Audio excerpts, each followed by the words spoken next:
quand Dieu dit faisons l'homme à notre image, c'est-à-dire que Dieu s'est regardé lui-même. C'est pour ça que je vous disais que les hommes, quelle que soit leur croyance, cherchent quelque chose, soit dans la politique, soit dans les religions, soit chez des artistes, soit chez quelqu'un. L'homme a besoin toujours d'élever quelqu'un consciemment, inconsciemment.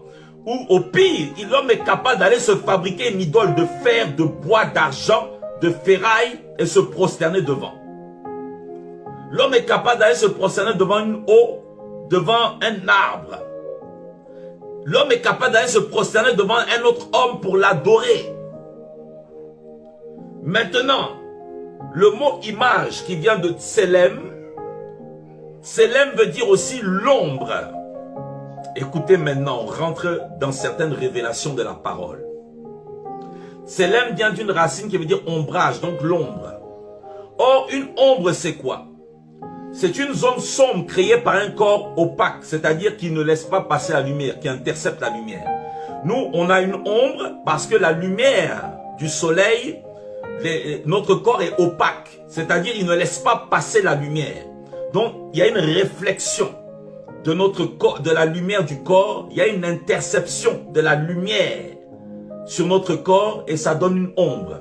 Alors, vous devez comprendre que quand Dieu dit faisons l'homme à notre image, il veut dire l'homme sera mon ombre sur la terre. Alléluia. Quand Dieu dit faisons l'homme à notre image, le mot image, Tselem, a une racine dans le mot ombrage, ombre. Or, l'ombre vient d'un corps qui bloque la lumière et qui intercepte les rayons lumineux et ça fait une ombre.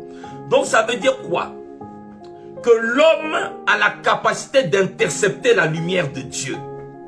L'homme a la capacité, en tant qu'image divine, d'intercepter la parole de Dieu. L'homme a la capacité, en tant qu'image, en tant qu'ombre de l'Éternel, d'intercepter les rayons de révélation de Dieu. C'est pour ça que l'homme peut normalement entendre Dieu dans son esprit. C'est pour ça que l'homme peut normalement recevoir des songes et des visions de Dieu dans son esprit. C'est pour ça que l'homme peut normalement recevoir des interprétations de parler en langue, de songes et de visions dans son esprit.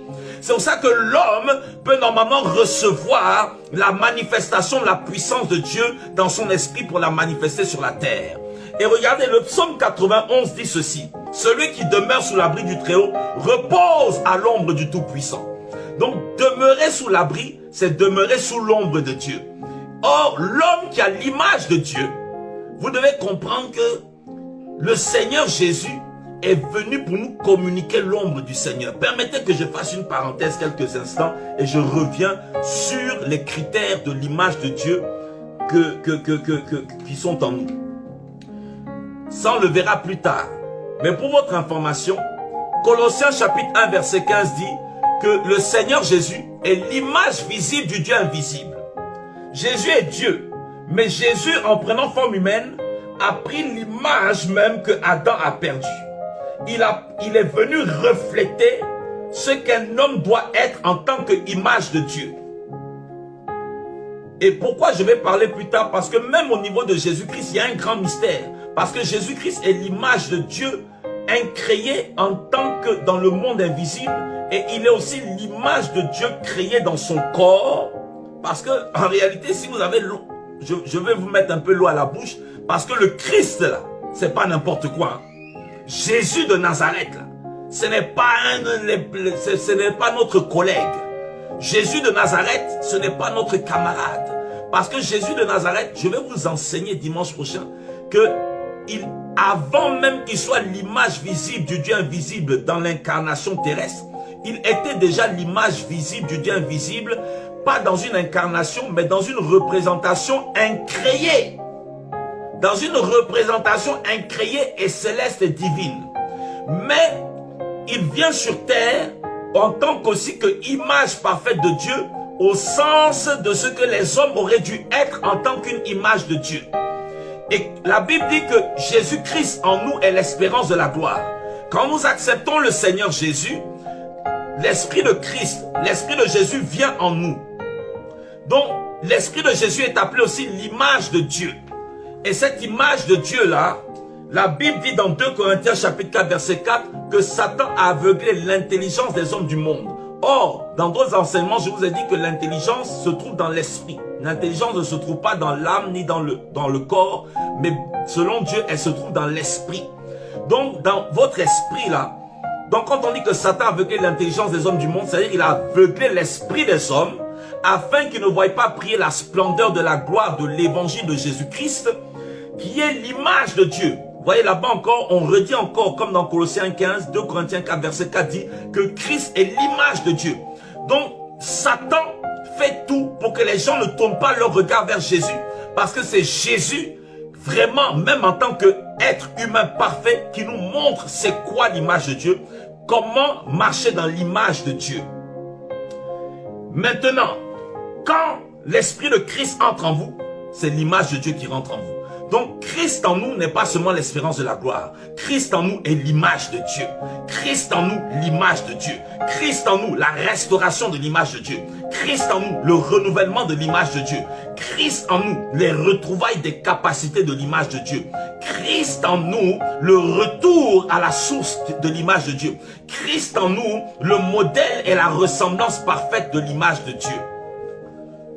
Maintenant, c'est pour cela que vous ne pouvez pas retrouver l'image de Dieu si vous n'avez pas le Seigneur Jésus. Et c'est pour ça que je vous invite à venir à Jésus-Christ. Parce que Mahomet n'a jamais été considéré comme l'image de Dieu. Siddhartha, qui est appelé Bouddha, n'a jamais été considéré comme l'image de Dieu.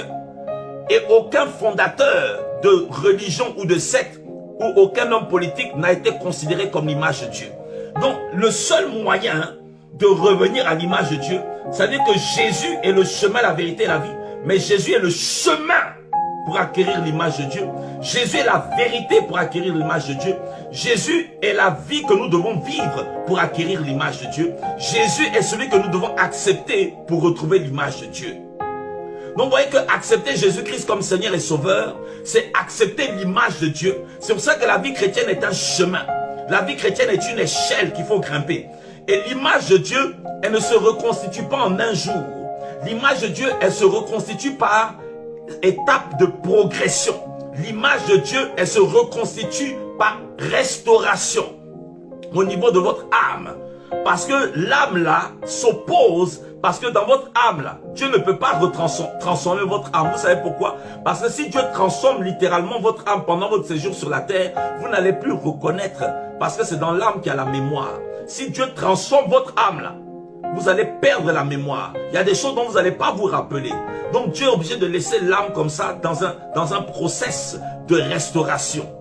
Maintenant, je vous disais que le mot image, tselem en hébreu, vient d'une racine qui veut dire ombre. Or, nous avons lu que heureux ceux qui demeurent sous l'abri du Très-Haut, car ils reposent à l'ombre du Tout-Puissant. Donc l'image de Dieu, donc Dieu qui a créé l'homme, Dieu qui m'a créé, écoute-moi bien, Dieu qui t'a créé pour être son image, Dieu t'a créé pour être son ombre. C'est-à-dire, Dieu qu'on ne voit pas, Dieu t'a créé pour que tu sois une ombre. L'ombre n'est pas parfaite, l'ombre est imparfaite, parce que même dans la perfection, tu es imparfaite. Je ne sais pas si vous me comprenez. Même en étant sans péché au temps de Adam et Ève, tu n'es pas le Dieu tout-puissant. Parce qu'il y a ce qu'on appelle des attributs communicables que Dieu a donnés à l'homme. Et il y a des attributs incommunicables que Dieu a gardés pour lui-même. Des attributs intrinsèques qui font que Dieu est Dieu en lui-même. Ça veut dire quoi? Il y a des choses que Dieu a partagées avec nous qui sont de lui-même. Dieu nous a donné quoi?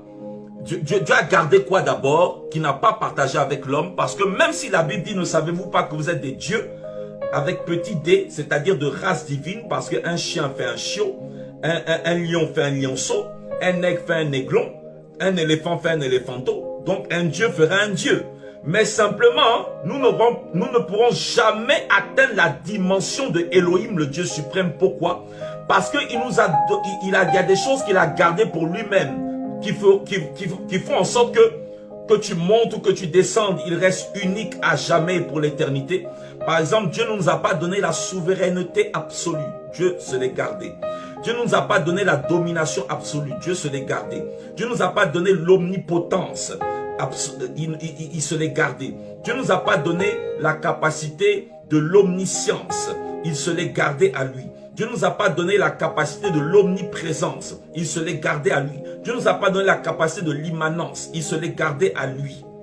Dieu ne nous a pas donné la capacité de pénétrer toute chose. Ça, Dieu s'est gardé ces choses-là pour lui. Il y a des attributs, la toute puissance, la toute sagesse. Dieu ne nous a pas donné l'attribut de l'infini. Ça, Dieu se l'est gardé pour lui. Mais maintenant, qu'est-ce que Dieu a partagé qui font qu'on retrouve son image en nous? Dieu a partagé la parole. Parce que regardez, sur la terre, on est les seuls qui parlent. Même si un perroquet parle, il dit rien de bon. Dieu nous a donné, Dieu nous a donné des émotions. Dieu nous a donné une conscience morale. Dieu nous a communiqué l'intelligence. Dieu nous a communiqué la sagesse. Dieu nous a communiqué des émotions. Que ce soit l'amour, la bonté, la paix, la joie. Parce que c'est de Dieu est paix, amour et joie par le Saint-Esprit. C'est ce que la Bible dit et ça manifeste son règne. Donc il y a des choses que Dieu nous a communiquées. Et c'est les choses que Dieu nous a communiquées qui reflètent son image. C'est pour ça que, bien que nous sommes son image, nous sommes une image dans son ombre. Parce que il est le Dieu unique. Il y a des choses qu'on n'a pas. Maintenant, écoutez. Quand la Bible dit, heureux celui qui repose à l'ombre du Tout-Puissant, parce que tu es son ombre, ça veut dire que Dieu a créé l'homme pour être son ombre. Or, l'ombre est une protection selon Psaume 91. Donc, Dieu a créé l'homme pour être un protecteur. Alléluia. Ça veut dire que quand je prends conscience, j'ai Christ en moi. La Bible dit, celui qui est en moi, Christ en moi, est plus grand que tout ce qu'il y a dans ce monde. Donc, Christ en moi fait de moi une ombre de Dieu. Donc Christ en moi fait de moi un protecteur, une puissance. Donc chacun d'entre nous, en Jésus de Nazareth, nous recevons la capacité de redevenir des protecteurs. Protecteurs de ta famille, protecteurs de tes enfants, protecteur de l'église que tu dois conduire, protecteur de ton business, protecteur de tes affaires. Le diable n'a pas le droit de venir voler ce qui est sous l'ombre de l'Éternel. Oui, parce que tu es l'image de Dieu et cette image veut dire aussi ombre. Or, tout ce qui est sous l'ombre de l'Éternel, on ne peut pas toucher ça comme ça. On ne peut pas violer ça comme avant. Oui, tu dois prendre conscience qu'en Jésus-Christ, tu as été oint pour devenir un protecteur. Même si tu n'as pas l'onction de pasteur, même si tu n'as pas l'onction de prophète, tu as une onction de protecteur. Parce que tu es l'image de Dieu et en tant qu'image de Dieu, tu es fait pour être un protecteur. Tu peux protéger ton frère. Si ton frère a péché, va et relève-le. Tu peux sauver une âme qui se dirige vers l'enfer. Tu es un protecteur pour empêcher les âmes prédestinées par Dieu d'aller au ciel. Tu les empêches d'aller en enfer. Tu es un protecteur pour tes enfants. Tu es un protecteur dans ton église. Quand tu vois un frère qui ne vient pas, ne compte pas sur le pasteur, mais compte sur la grâce de Dieu en toi. Parce que tu es l'image de Dieu. Tu es le gardien de ton frère. Tu es un protecteur. Tu es un protecteur, oui, dans tes finances. Si tu vois un frère qui a un manque financier, va. Prie pour lui. Tu es un protecteur dans la prière. Priez pour vos pasteurs. Priez pour vos prophètes.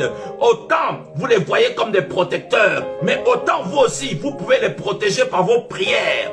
Priez que Dieu les bénisse. Priez afin que quand ils ouvrent la bouche, l'inspiration, que ce ne soit pas eux qui parlent, mais le Seigneur Jésus-Christ à travers eux, son esprit. Priez les uns pour les autres. Nous sommes des protecteurs. Même si tu n'as rien à donner, même si tu n'as pas d'argent à donner, tu as des prières à donner. Et la prière est gratuite. Quand on prie, on ne paye pas de taxes. Quand on prie, on ne paye pas d'impôts. Quand on prie, on ne paye rien. La prière, elle est gratuite. Tu pries gratuitement pour tes enfants. Tu pries gratuitement. Tu peux être le protecteur des études de tes enfants par tes prières. Tu peux être le protecteur des mauvaises relations de tes enfants par tes prières. Par tes prières, Dieu peut protéger les mauvaises relations de tes enfants. Tu peux être le protecteur parce que tu es une ombre. Tu es une ombre, dit le Seigneur. C'est ça le sens de l'image. La deuxième signification spirituelle du mot image, qui est tselem en hébreu, c'est la parabole. Vous êtes une ombre, mais vous êtes une parabole. Ah, Jesus, je suis une parabole. Tu es une parabole. C'est quoi une parabole? C'est l'homme, faisons l'homme à notre image. Faisons l'homme comme une parabole. Une parabole, c'est quoi? Quand vous lisez la Bible est remplie de paraboles, chers frères et sœurs. Une parabole, c'est un récit allégorique. Une parabole, c'est une figure de style qui vous permet de mieux comprendre une doctrine, une idée ou un concept. Par exemple, quand Jésus dit « Le royaume des cieux est semblable à un homme qui a jeté un filet dans la mer et il y a toutes sortes de poissons qui sont rentrés dedans. Et après, on enlève les poissons et on les met par espèces et les mauvais poissons, on les jette. » Simplement pour dire que le royaume des cieux, c'est tous ceux qui vont rentrer. C'est-à-dire, c'est la grande moisson. Et dans cette grande moisson, ce n'est pas tout le monde qui est converti. Mais Jésus passe par là, par une parabole. Le mot parabole veut dire littéralement mettre une chose à côté d'une autre. Dans le grec, ça veut dire mettre une chose à côté d'une autre. Donc quand Dieu dit faisons l'homme à notre image, il veut dire faisons l'homme pour qu'il soit à côté de nous. My God! Faisons l'homme pour qu'il soit à côté de nous. Quand tu entends que tu es l'image de Dieu, Dieu ne t'a pas créé pour être loin de lui. Dieu t'a créé pour être à côté de lui. C'est ça l'image. Et l'image veut dire la parabole de Dieu. Et donc, c'est pour ça que malgré le péché, Dieu s'est battu. Dieu s'est démené. Dieu a persévéré dans son grand amour. Il a dit, je ne vais pas te laisser mon enfant. Je vais descendre. Je vais batailler. Je vais m'humilier. Je vais me rabaisser afin de t'élever. Je vais connaître la honte afin que tu connaisses la gloire. Je vais aller jusqu'à la croix, à l'humiliation de la croix et dans le séjour des morts. Je vais souffrir comme une femme enceinte souffre les douleurs de l'enfantement afin de t'enfanter à nouveau. Je vais te chercher comme des parents à qui on a volé leur enfant à l'hôpital. Je vais te chercher dans le monde entier. Si tu vas à gauche, je vais te chercher à gauche. Si tu vas à droite, je vais te chercher à droite. Tant que tu respires, moi l'éternel Dieu, je vais te chercher. C'est pour ça que ne vous découragez pas. Ne vous découragez pas. Peu importe votre niveau d'études, peu importe votre niveau intellectuel, peu importe votre niveau professionnel, social, Dieu vous a créé pour être à côté de lui. Il n'y a pas un chrétien créé pour être loin et un chrétien créé pour être à côté. Nous sommes tous créés pour être auprès de Dieu. Donc nous sommes la parabole de Dieu. J'ai été créé pour être juxtaposé. J'ai été créé pour être positionné en face du Seigneur. Un jour vient où nous le verrons face à face. J'ai été créé pour être à côté de lui dans la prière. J'ai été créé pour être à côté de lui dans la sainteté. J'ai été créé pour être à côté de lui. Alléluia. Une parabole, c'est l'illustration. Une parabole, c'est une histoire terrestre avec un sens céleste. Donc écoutez-moi bien. Moi Steve Lopez, je suis une histoire terrestre avec un sens céleste. Parce que dans le ciel, il y a des histoires. Mais Jésus voulait créer un roman. Jésus voulait créer un poème. Et je suis la poésie de Dieu. Tu es la poésie de Dieu. Je suis l'histoire de Dieu. Je suis un scénario terrestre avec un sens céleste. Ça veut dire quoi? Mon histoire est racontée sur la terre, mais le scénario vient d'en haut. Mon histoire est racontée sur la terre, mais la production vient d'en haut. Mon histoire est racontée sur la terre, mais le financement du film de ma vie, il vient d'en haut. Mon histoire est racontée sur la terre, mais celui qui voit les ennemis, il regarde d'en haut. Donc même si l'ennemi vient par derrière, Dieu le verra. Même s'il vient par la gauche, Dieu le verra. Même s'il vient par la droite, Dieu le verra. Parce que celui qui a produit le film de ma vie, celui qui a produit l'histoire de ma vie, il est en haut. Donc, je suis une histoire, je suis un film, je suis un témoignage ambulant. Ma vie, quand la Bible dit, il bénira ton départ et ton arrivée, c'est-à-dire partout où tu iras, quand tu sors le matin, tu es un acteur de film d'action. Tu es une poésie, une prose de l'éternel. Oui, c'est-à-dire une mélodie. Tu es une rime ambulante de Dieu. Oui, et Dieu va faire en sorte que ta vie rime, oui, avec beauté et gloire. Et une parabole, c'est-à-dire quand on voit ton histoire, on se fait une idée de qui est Dieu. Quand on voit ta façon de vivre, on se fait une idée de qui est l'Éternel. Écoutez, tu es une antenne parabolique de l'Éternel. Vous voyez les gens qui mettent des antennes paraboliques pour capter des chaînes, même qui viennent d'autres pays, parce que parfois, il n'y a pas les contrats télé avec les chaînes locales. Alors, tu es une antenne parabolique. Dieu t'a créé comme son image. Et en tant qu'image de Dieu, tu as la capacité de capter ce qui vient d'en haut. Tu as la capacité de capter les ondes célestes. Mais il faut croire. Et il faut croire que tu es ce que Dieu dit que tu es. Il faut croire que tu peux faire ce que Dieu dit que tu peux faire. Il faut croire que tu possèdes ce que Dieu dit que tu possèdes. Oui, tu es l'image de Dieu. Tu es la parabole du Seigneur. Une troisième chose que je vais vous dire ce matin. Une troisième chose que je vais vous dire ce matin sur le sens du mot image. Le mot image veut dire jumeau. Que quelqu'un dise avec moi, je suis le jumeau de Dieu. Quelqu'un me dit, mais comment ça, je suis le jumeau de Dieu? Dans le sens hébraïque, la notion de tselem fait référence aussi au jumelage, au fait d'être un jumeau. Or, c'est quoi un jumeau? Un jumeau, c'est une réplique parfaite sur le plan physique. Il est vrai qu'il y a des faux jumeaux, mais il y a les vrais jumeaux. Il y a des gens qui sont tellement jumeaux que pour les distinguer, il faut même attendre parfois qu'un prenne du poids et puis peut-être l'autre reste mince. Mais sinon, les vrais jumeaux, mais même quand on est des vrais jumeaux, nous ne sommes pas quand même, nous ne sommes pas des sosies. Même des vrais jumeaux ont une histoire particulière. Alléluia. Ils peuvent avoir les mêmes empreintes, ils peuvent avoir le même ADN, mais pas la même histoire. Ton histoire ne ressemblera à aucune histoire. Ton histoire sera différente de l'histoire de Joseph. Elle sera différente de l'histoire de Moïse. La Bible dit que c'était des hommes de la même nature que toi. Malgré tous leurs exploits, ils ont connu des temps de faiblesse. Ils ont connu des échecs. Ils ont connu des fuites. Le grand prophète ardent Élie a fui devant Jézabel. Si un jour tu as fui devant un échec, si un jour tu as fui devant une adversité, Dieu peut te restaurer pour revenir. Oui, je suis le jumeau de Dieu sur la terre. Quand on regarde des jumeaux, on ne sait même plus qui est qui. C'est-à-dire, le mot image veut dire jumelage. Quand on te voit, tu dois être le jumeau de Dieu sur la terre. Quand on te voit, on te dit, ah, le jumeau de... Qui a écrit ça? J'aime ça. Le jumeau de Yehoshua. Le jumeau de Jesus. Le jumeau de Yesu. Jesus Christos. Le jumeau de Jésus, comme disent les Italiens. Le jumeau de Dieu. Je suis son jumeau. Les jumeaux, deux personnes qui se ressemblent énormément. Un jumeau, c'est comme un alter ego. Vous savez c'est quoi un alter ego? C'est quelqu'un à qui tu donnes toute ta confiance. Parce que les jumeaux, vous les voyez, les jumeaux aiment s'habiller pareil. Les jumeaux parfois pensent pareil. Les jumeaux aiment être ensemble. Quand vous voyez même des vrais jumeaux là, on dirait qu'ils ont créé leur secte à eux deux. Mais c'est ça des jumeaux. C'était un jumeau là, il aime être avec son Dieu. Oui, parce que je suis l'image de Dieu. Moi, j'aime passer du temps avec Dieu. Quand vous êtes l'image de Dieu, là, vous aimez rester avec le Seigneur. Quand vous êtes l'image de Dieu, vous êtes le jumeau de l'Éternel. Et le jumeau, vous voyez les jumeaux, ce sont des associés. Ce sont des partenaires, des collaborateurs sûrs. L'image de Dieu veut dire, je crée mon collaborateur. Parce que est-ce que vous savez que Dieu veut créer à travers les hommes? Dieu crée avec le matériel créé et ce qui est incréé. À partir du vide ou du néant. Mais Dieu a décidé qu'à travers l'homme de parachever la création. Vous allez voir que par exemple c'est à l'homme, je ne vais pas parler de ça aujourd'hui, mais c'est l'homme qui va donner le nom aux animaux, à la nature, pour marquer l'autorité de l'homme et de l'image de Dieu, parce que c'est le jumeau de Dieu sur la terre. Mais donc l'homme même là, l'homme aussi a de la créativité en lui.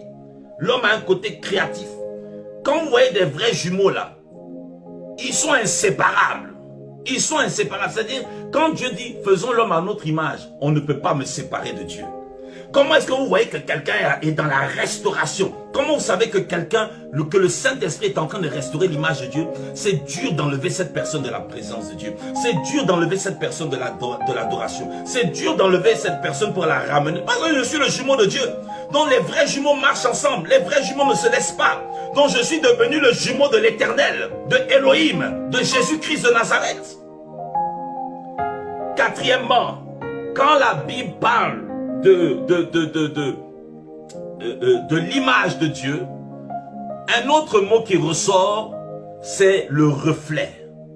Le reflet. Parce que quand quelqu'un est votre image, c'est comme si vous vous regardez dans un miroir. Dieu a créé l'homme comme un miroir qu'il peut regarder. Dieu a créé l'homme. Regardez parfois là. Hein? C'est quoi un reflet? C'est l'image qui est réfléchie. Souvent par un miroir, parfois, comme je viens de le dire. Mais quand vous vous regardez dans un miroir, parfois c'est pour vous arranger. Mais Dieu n'a pas besoin de regarder l'homme pour s'arranger, parce que Dieu lui-même est parfait en lui-même.